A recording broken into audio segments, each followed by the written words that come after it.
Dragi učenici, dobrodošli na sat hrvatskoga jezika. Na današnjem satu učit ćete o nominativu. Na početku ponovimo što smo naučili dosad o sklonidbi imenica. Riješite sljedeći zadatak. Dopunite sljedeće rečenice imenicom more. Zaustavite video predavanje, a zatim ćemo zajedno provjeriti kako ste zadatak riješili. Provjerimo zajedno točna rješenja. More me doziva svojom ljepotom. Opija me miris mora. Prilazim bliže moru. Promatram more gdje se k meni penje. O dobro jutro more. Volim se kupati u moru. Morem plove brodovi. U ovim rečenicama možemo primijetiti da je imenica more poprimila različiti oblik ovisno o surječju, ovisno o riječima gdje se našla u rečenici. Svaki taj oblik koji je imenica more poprimila u rečenici naziva se padež. Dakle, padeži su različiti oblici iste imenice, a promjena imenica po padežima naziva se sklonidba ili deklinacija. Ponovimo koliko padeža razlikujemo u hrvatskom jeziku. Koji su to padeži? Nominativ, genitiv, dativ, akuzativ, vokativ, lokativ, instrumental. U hrvatskom jeziku je 7 padeža. Ponovimo na koje pitanje odgovara svaki padež i koja nam pomoćna riječ pomaže u određivanju padeža u rečenici. Nominativ, tko što postoji, more. Genitiv, koga čega nema, mora. Dativ, komu čemu prilazim, moru. Akuzativ, koga, što, vidim, more. Vokativ, oj, ej, more. Lokativ, o kome, o čemu govorim, o moru. Instrumental, s kim se, čim igram, s morem. Dakle, u hrvatskom jeziku 6 padeža odgovara na padežno pitanje, a 1 padež, vokativ, ne odgovara na padežna pitanja, već se slaže s usklicima oj, ej. Što ćemo danas naučiti o nominativu?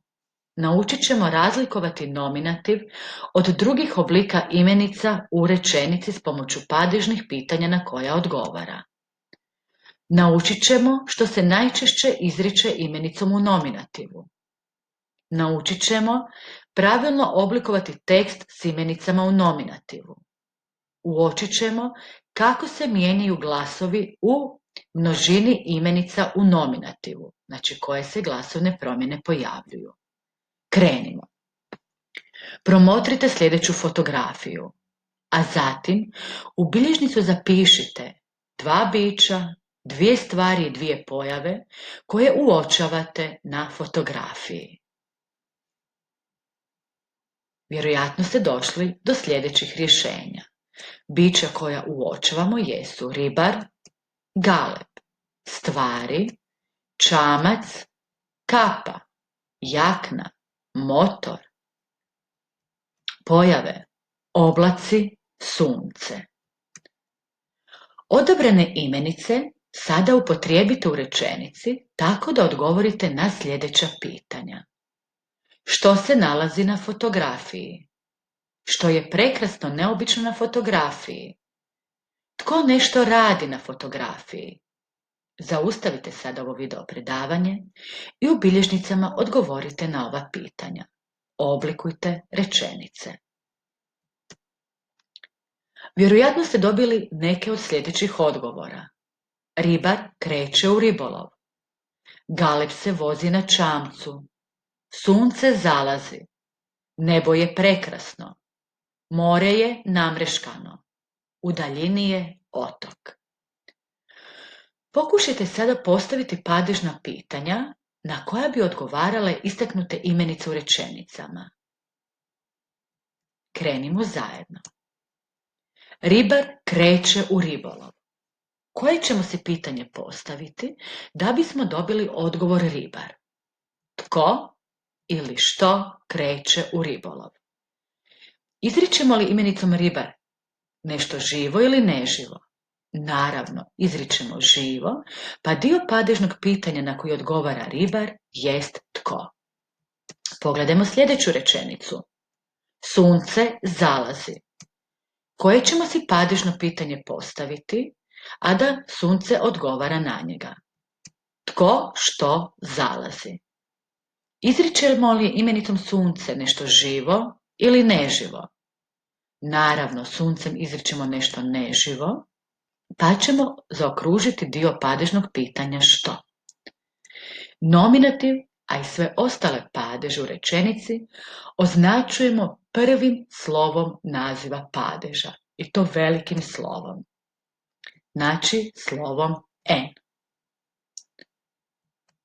Nominativom u rečenici imenujemo bića, stvari, pojave, stoga mu i ime dolazi od latinske riječi nomen, što znači ime. I u nominativu najčešće izričemo vršitelja radnje u rečenici. Slijedi sljedeći zadatak. Dopunite sljedeće rečenice zadanim imenicama muškoga roda u množini. Zaustavite video predavanje i riješite zadatak. Provjerimo jeste li točno riješili zadatak. Cvijeće će uništiti prvi jutarnji mrazovi. Ježevi skupljaju otpalo voće. S hrastova padaju žirovi. Putovi su zameteni snijegom. Bijeli konji vuku po snijegu saonice. Nosovi su nam se smrznuli od hladnoće. Mravi i miševi pokušavaju ući u kuću. Upamtit ćemo da ako jednosložne imenice muškoga roda na kraju imaju glasove č, ć, dž, dž, j, lj, nj, š i ž, imat će nastavak evi. Ako pak imenice završavaju na neke druge suglasnike, tada će imati nastavak ovi, kao mrazovi, žirovi, putovi, nosovi. A neke će imenice u množini muškoga roda imati samo nastavak i, kao konji. Sljedeću rečenicu prepišite tako da istaknute imenice napišete u nominativu množine.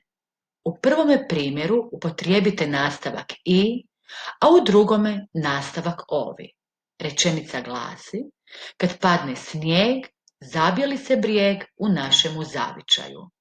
Zaustavite predavanje na ovome dijelu i riješite zadatak. Provjerimo kako ste riješili zadatak. Kad padnu snijezi, zabijele se brijezi u našemu zavičaju. Kad padnu snjegovi, zabijele se bregovi ili brijegu u našemu zavičaju. Što možemo uočiti? Što se dogodilo s ije kada oblikujemo množinu nastavkom i? U snijezi, brijezi. Je li se nešto promijenilo? Nije. Dakle, kada imenica u sebi sadrži ije, a od nje činimo množinu nastavkom i, tada se ije ne mijenja, pa ćemo imati snijezi i brijezi. Ali što se dogodi ako množinu tvorimo nastavkom ovi? Je li se nešto promijenilo s ovim ije? Je. U većini imenica muškoga roda koje u nominativu jednine imaju ije, ako množinu tvorimo nastavkom ovi, tada će se to ije pokratiti u je ili u nekim primjerima u e, pa ćemo imati snjegovi, brijegovi ili bregovi, cvjetovi, svjetovi. Neke će pak imenice zadržati i u nominativu množine s nastavkom ovi i je, primjerice lijek, lijekovi ili pjetao, pijetlovi. Slijedi sljedeći zadatak. Dopunite sljedeće rečenice nominativom množine zadanih imenica. Zaustavite na ovome dijelu video predavanje i riješite zadatak. Provjerimo zajedno kako ste točno riješili ovaj zadatak. U njezinim očima skrivaju se mnoge tajne. Riječi moje majke tješe me i osnažuju. Kad sam tužna, grle me njezine ruke. Navečer me uspavljuju njezine priče. Sve moje radosti dolaze iz njezina srca.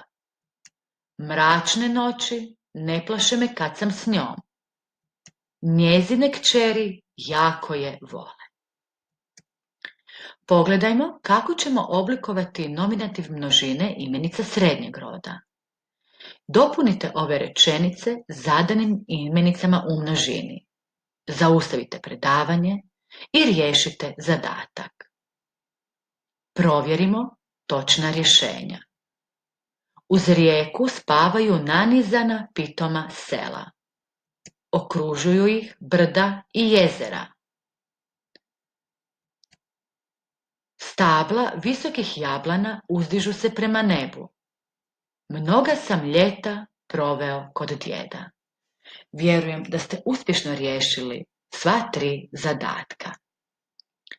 Slijedi sljedeći zadatak. Preoblikujte rečenice tako da istaknute imenice napišete u množini. Na nebu se bijeli oblak. Na nebu se bijele oblaci. Promotrimo imenicu oblak oblaci. Što se promijenilo u množini? Pogledajmo sljedeći primjer. Tvoj je prijedlog dobar. U množini glasi, tvoji su prijedlozi dobri. Promotrite imenicu prijedlog i prijedlozi i uočite što se promijenilo. Pogledajmo sljedeći primjer. Za kolač mi treba orah. Ta rečenica u množini glasi, za kolač mi trebaju orasi. Što se promijenilo u ovome primjeru orah, orasi? Promotrimo sva 3 primjera ponovno. Oblak, oblaci. Imenica oblak, kada smo joj dodali nastavak i za množinu, promijenila se u oblaci. Znači glas k ispred glasa i prešao je u glas c. Dakle, dogodila se glasovna promjena. U imenici prijedlog, kada se našla ispred nastavka i, glas g je prešao u glas z. Znači g ispred i prešao je u z. I u imenica orah, kada je prešla u množinu, našla se ispred nastavka i u tome primjeru je glas h ispred i prešao u s i dobili smo orasi. Dakle, u onih imenica muškoga roda koji završavaju u nominativu jednine na k, g, h, kad u množini tvorimo njihov oblik s pomoću nastavka i, ti će se glasovi promijeniti. K u c, g u z i h u s. Ponovimo što smo danas naučili o nominativu. Naučili smo na koja padežna pitanja odgovaraju imenice u nominativu. Rekli smo da imenice u nominativu odgovaraju na pitanja tko za živo i što za neživo. Naučili smo što izričemo najčešće nominativom u rečenici. Nominativom imenujemo bića, stvari i pojave i najčešće izričemo vršitelja radnje. Naučili smo da se u množini imenica muškoga roda pojavljuju glasovne promjene. Tako smo primijetili da ispred nastavka ovi ije će se najčešće kratiti u je ili e, na primjer snjegovi, cvjetovi, bregovi ili brijegovi. Zatim da ispred nastavka i ne provodi se kraćenje ije u je, pa ćemo imati snijezi i brijezi. Naučili smo da su u množini imenica kao što su vuk, momak, snijeg, brijeg, duh, orah i sl. Ispred nastavka i pojavljuje glasovna promjena u kojoj glasovi k, g, h ispred i zamjenjuju se glasovima c, z, s, pa je tako pravilno reći vuci, momci, snijezi, brijezi, dusi i orasi. Evo, došli smo do kraja našeg današnjeg sata. Pozdrav do našeg sljedećeg susreta.